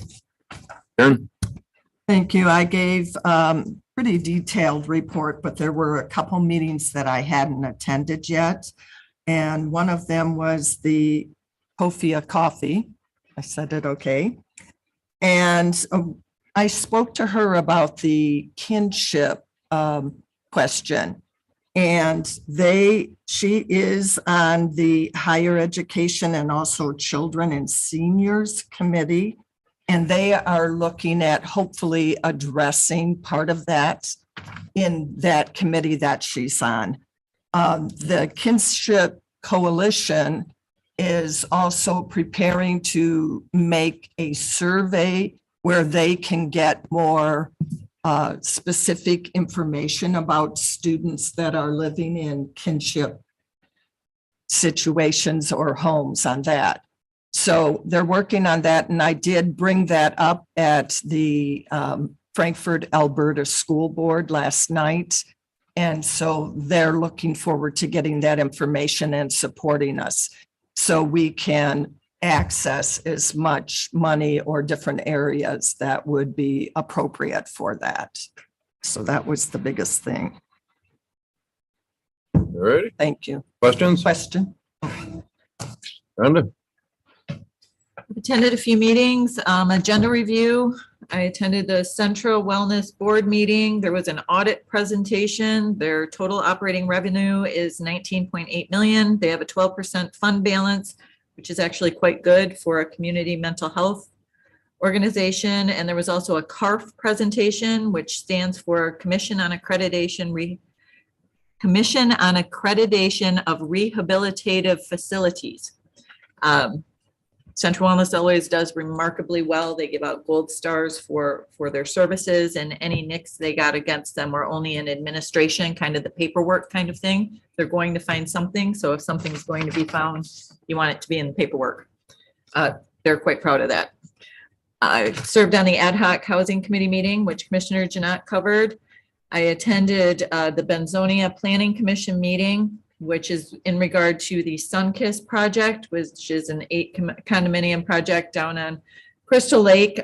There was a quorum, but the chair and vice chair were not present. So public comment was heard, but the letters were not read, and that meeting was postponed until this Wednesday night at 6 o'clock. I attended 2 sewer feasibility study meetings and also the sewer feasibility study presentation, which was held in the Mills Community House upper level, which is an excellent venue for having community presentations. Brian Sousa from Wade Trim gave the presentation and really educated the community. It was well attended, educated the community on what the options were, what the timeline would look like, and what estimated costs would be. He fielded every question that was asked until there were no more questions to be asked. And this was informative. There are no decision has been made yet. And the feasibility study is not complete, but it was an excellent opportunity for the community to ask questions and be brought up to speed. And I was impressed with the presentation, and perhaps Commissioner Janat will speak on that. He did attend, and I appreciate that. I attended the Village of Benzonia meeting. They approved the formation of a sewer authority. The sewer authority is going to be formed between the Township of Benzonia and the Village of Benzonia. The Village of Beulah will not participate in the authority because they are focusing on making upgrades to their system, which are going to be required, and a future collaboration concerning the authority would be considered down the road. But for now, the authority will be between the 2 entities, and it's being formed to the extent that whatever the sewer feasibility study proposes, the authority needs to be in place to apply for grant funding. So it's just one of the boxes that has to be checked to be in preparation of what might be next. The Village of Benzonia also discussed hiring a deputy clerk and a deputy treasurer down the road. We'll see where that conversation goes.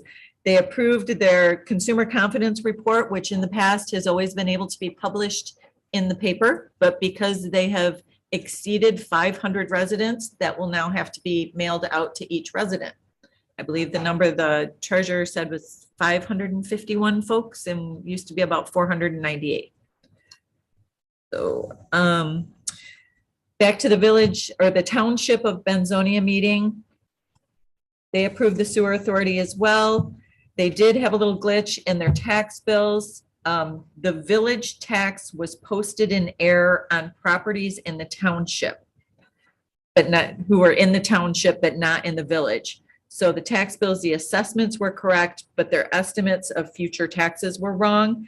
The township is fully aware of that. It's not a problem. It's not going to be levied, and nobody needs to take action to correct that. I attended the school board meeting last night. 3 takeaways from that. They approved the purchase of an SUV, and this will be used to transport kids where busing is not available. They have smaller groups like the bowling league and the golf league, and a lot of times they can't get a driver or a bus. And so this would be covered under insurance if it were 8 people or less and a coach or an employee of the school was driving. And this will alleviate a lot of transportation issues they've been seeing. The school also received the market analysis on the Crystal Lake Elementary that came in at between $565,000 and $640,000. That was information only. They shared that and then moved on. There was a presentation by Matt Skeels from the Road Commission in conjunction with the Sleeping Bear Gateway Council requesting, not even requesting, they didn't ask for action. What they wanted to know is if the school would be open to allowing a split of the Platte River School. Right now in the deed, it prohibits splits. And there is a great forward motion about perhaps the Road Commission taking a portion of that property and the Gateway Council in conjunction with perhaps Homestretch or somebody else used as a nonprofit, use the other portion of that property for workforce housing, housing in general, community recreation. Basically, they're just open to getting the nod from the school. If they receive that, they would move forward with a feasibility study. The school asked for a survey to know exactly what the split would look like. Also asked for letters of support from the village and the township for this split to go ahead and give their nod. So I think that's all I have. Questions? Rhonda, the feasibility study that we're funding, in 25 years, I know that we've had at least 3 attempts with that group to go down the road they're going down. Previously, there was some challenges because of personality conflicts, or they just couldn't get the discussion together. How do you feel about current group that's organized to move that sewer plan forward? Couldn't speak more highly of their efforts. All 3 entities, 4 including myself representing the county, have come to the table at each and every meeting, just wanting the best for the community and for forward motion and continuing to serve the people they have to serve.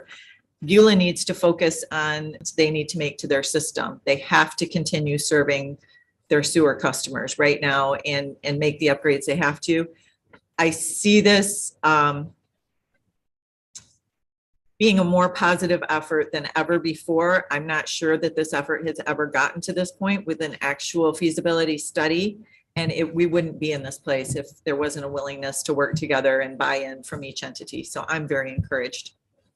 Just to follow up on that, when they were showing us phases of the project, because it sounds like it'll be phases now based on the amount of money, can you just share with the group what that looks like? Because ultimately it'll cover a good portion of the lake area, which is partly what we're trying to protect is the waterfront.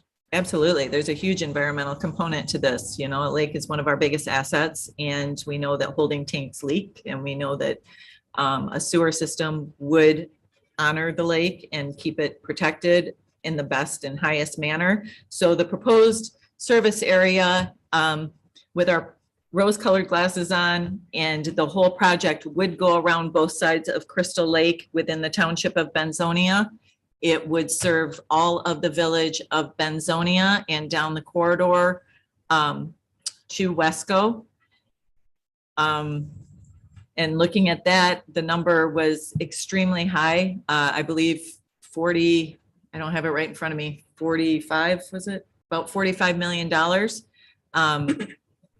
After a lot of conversation and studying of the area, it was decided that a phased approach is more feasible. And so the initial phase would be the corridor down 31 from the top of the hill in Benzonia down to Wesco, and then areas of Benzonia.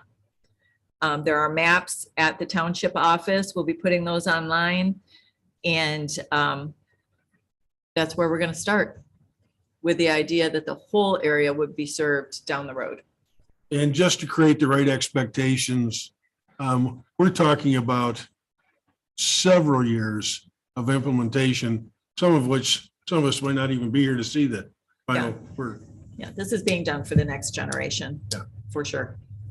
Thank you. But within, I mean, if for a time frame, at least 3 years to start, I would say. But you know, all the things, all the puzzle pieces have to be put in the right spot, and that takes time. At the end of the day, this is the right thing to do, I think. But we're open to what the community thinks, and would definitely need their support to move forward. Alrighty, thank you. Tim? Attended the Northern Michigan Regional Entity Substance Use Disorder Oversight Committee meeting. Interesting thing, they did not have a quorum. No one was sure if they could proceed. They decided to review the request and say something like the people present in the room approve. However, the discussion kept coming back to being able to vote. One interesting thing is that the person running the meeting was remote as well, and kept talking about how remote people couldn't vote or participate, which was really confusing to me. How the Substance Use Disorder Oversight Committee works is being reviewed and is being updated.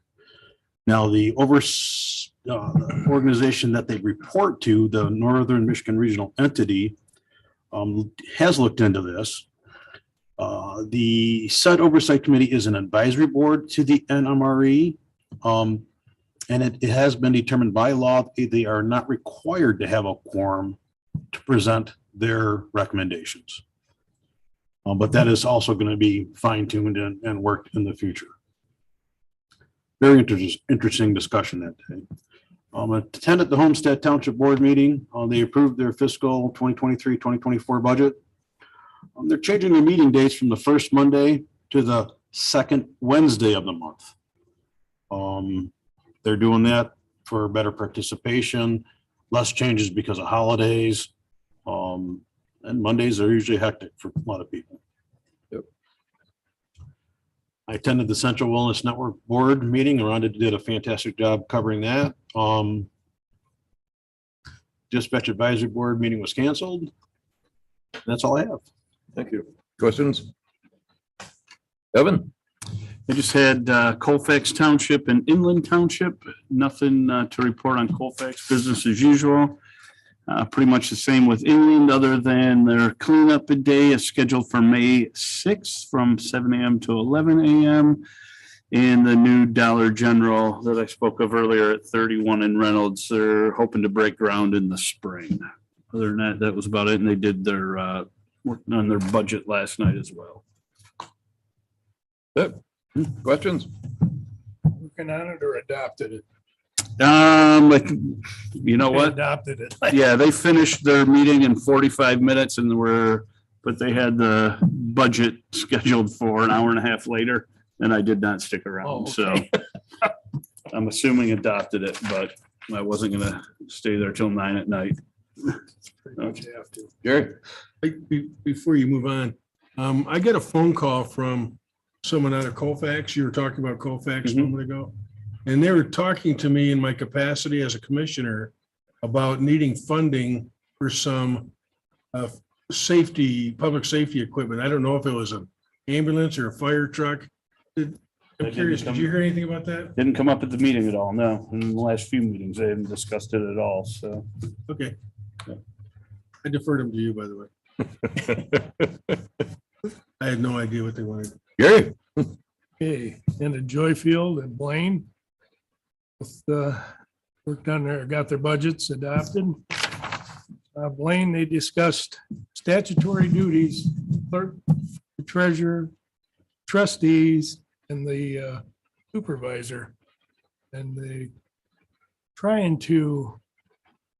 been him-hawing around about pay increases.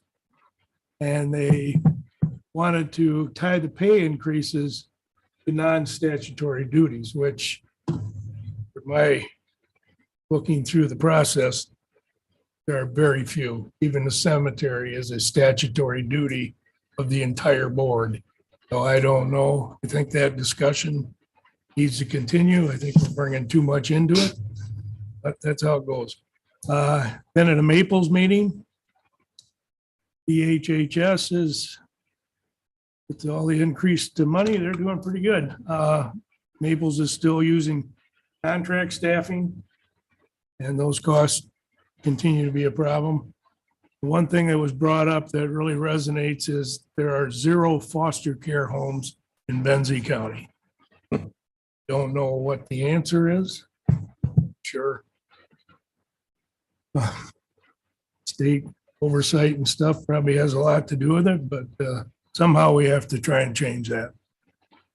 They also talked about, or Nate talked about the Legionella problem, and actually he's convinced there was some protocols that weren't followed as far as certain equipment, so that might have been it, but hope so. Had an Ironman update. All the permits are applied for. I think they've been approved, but they've been applied. And then a MAC Ag and Tourism meeting. And did call Katie and complain about this, and she said she already talked about it, which is the Local Assistance Tribal Consistency Fund. And I see it's on the committee of the whole. We are to receive $50,000 for the next 2 years. Sure what it pretty much can be used for everything except 1 or 2 items, but not sure. And then they talked about the farm bill. 80% of the farm bill is the SNAP program. I knew I'd get that, which is very concerning to me because of the way it's portrayed. And then they are very concerned that Senator Stabenow is retiring and leaving, and she's the head of that committee. So I'm not sure where they're going to head from there. But please keep that in mind when you complain about the farm bill. Road Commission, we had the discussion on Sutter Road. And if they do a road, they're going to have to build it to specs. And process is to abandon the other part. That has to go through a public hearing process and it's not a done deal. It takes a while. So, and they'll have to work with MDOT. So we'll see how that goes. And it's all on private property. So anyway, I got invited to go to the Traverse City Visitors Bureau meeting. I have seen it on the news, and it was interesting. They pretty much took some major hits during COVID. Now Benzie County is in this group now, or probably knows more about it than that. But Benzie County's actually grown out of it faster than Grand Traverse, which was surprising, but they're all on the upward movement as far as things like that. Cherry Capital Airport, the administrator there talked. They are going to 5 carriers now, 5 providers. There's 2 more coming in. I think that's going to leave us more options and more flights. And the big thing is making sure folks use that. It's the big deal. I was impressed. It was a good meeting. Village of Alberta, the village president was going on vacation, so we had it early. And they have had 82 responses to their master plan so far, which is pretty good. And they have a bunch they want to send out in the mail, so that's actually really good. And the village of Thompsonville last night, they appointed a new council member in, and I'm not even going to try to say his. Anyway, he got it, and they actually had 4 people apply.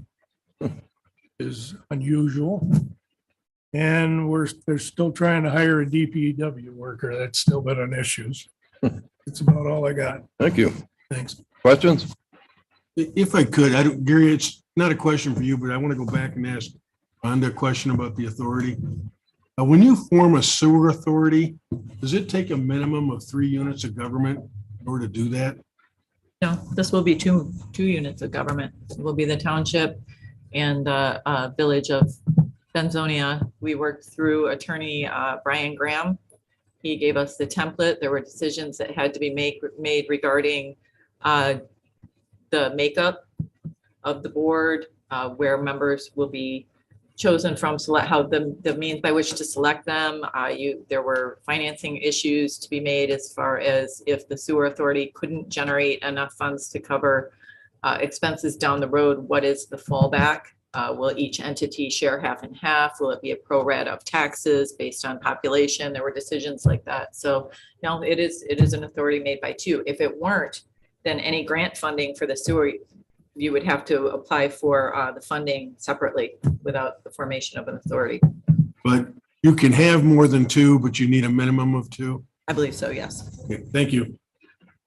One other question on that, seeing I brought it up. Who's the oversight on that? Most authorities have pretty much unlimited power. They can spend whatever they want. They can purchase whatever they can. So I would just curious how the village and stuff, some get out of hand. Had that happen. I'm just curious where they wanted to head with that. What's the question again, specifically? Authorities have pretty much unlimited power. You give them a budget, they can do whatever they want. They don't have to go back to the township. They don't have to go back to the village. They make the decision.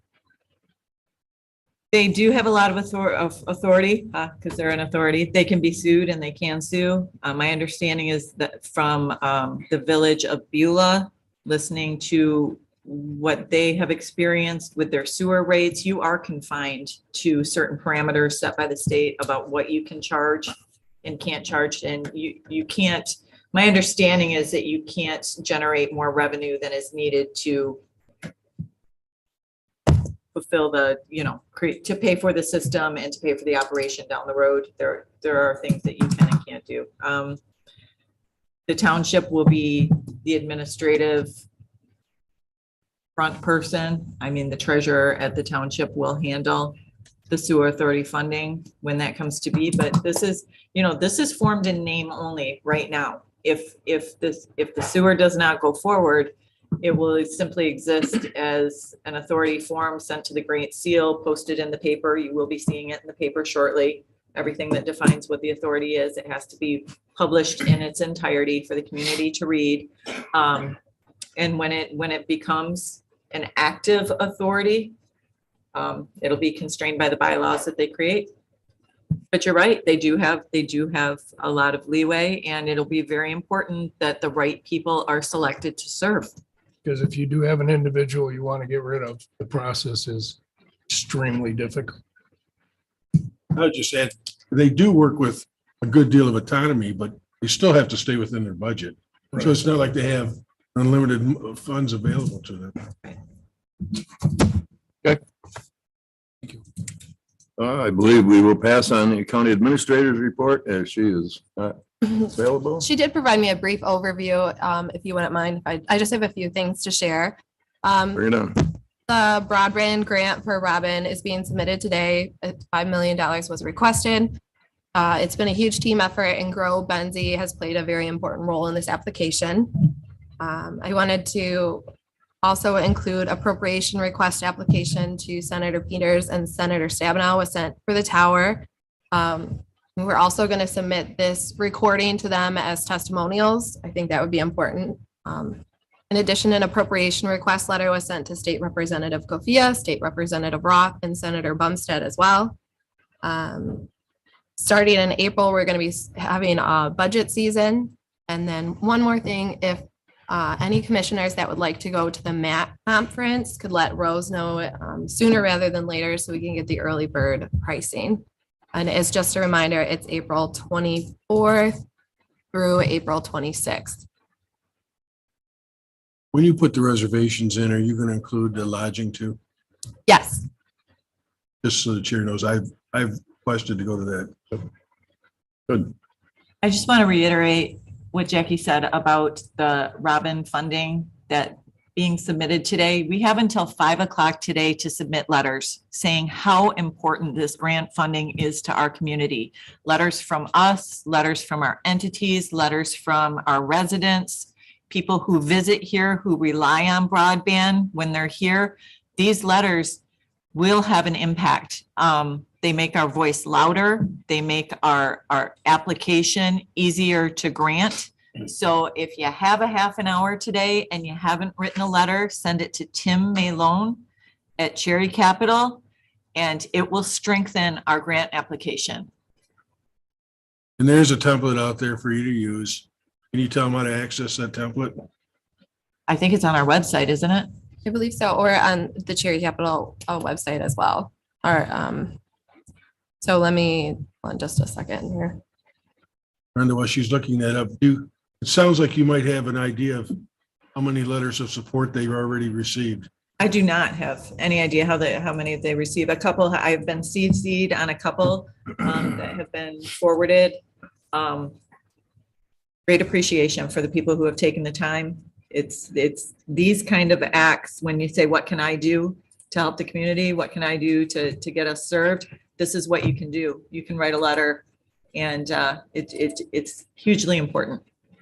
And when I shared at the last Frankfurt City Council meeting, and the mayor right then and there looked up and down her board and she said, we will be submitting letters for that. And I have received as a CC a couple of those. Information was also served at all the committees that I've gone to, including the school board and Lake and Crystal Township. Oh. Thank you. All righty. You have anything else, Jackie? When I find it, I'll say it, I promise. So there was no committee of the whole from last week, and being we are at that spot right now, it's been requested because of the absence of Katie that we cancel committee of the whole for this afternoon and take that up at our next meeting.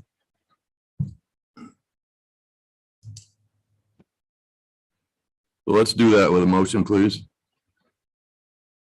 I'll make that motion. Evan, I'll second. Rhonda? Move, motion and support. Is there further discussion? As long as there's, and I agree that goal setting should not be without the administrator being here. Correct. But these other items, are we holding anything up by not taking action? I don't believe so. I've had a conversation with more than one, so. Okay, great. Thank you.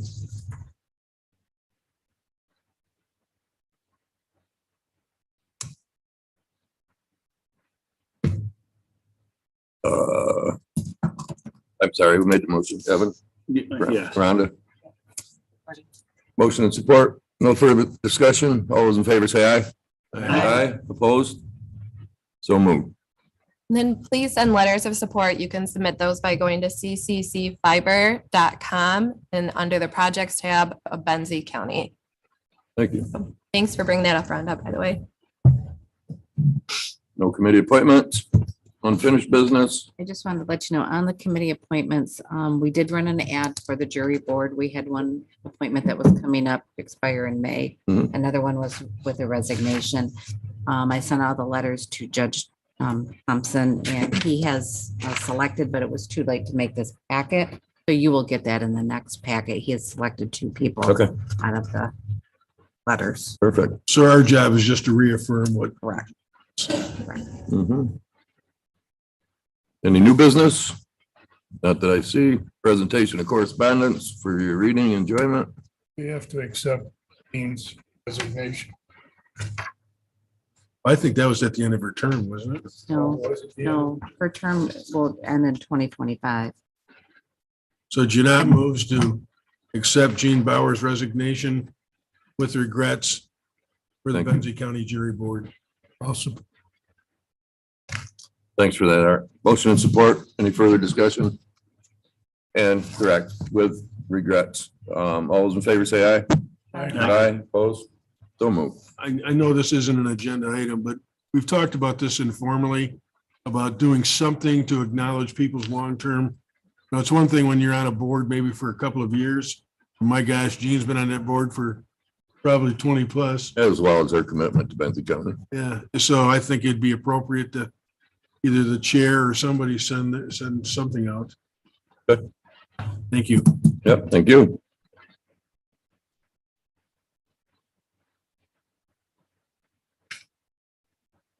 Brings us to our final public comment. Is there anybody like to share in public comment? Sir?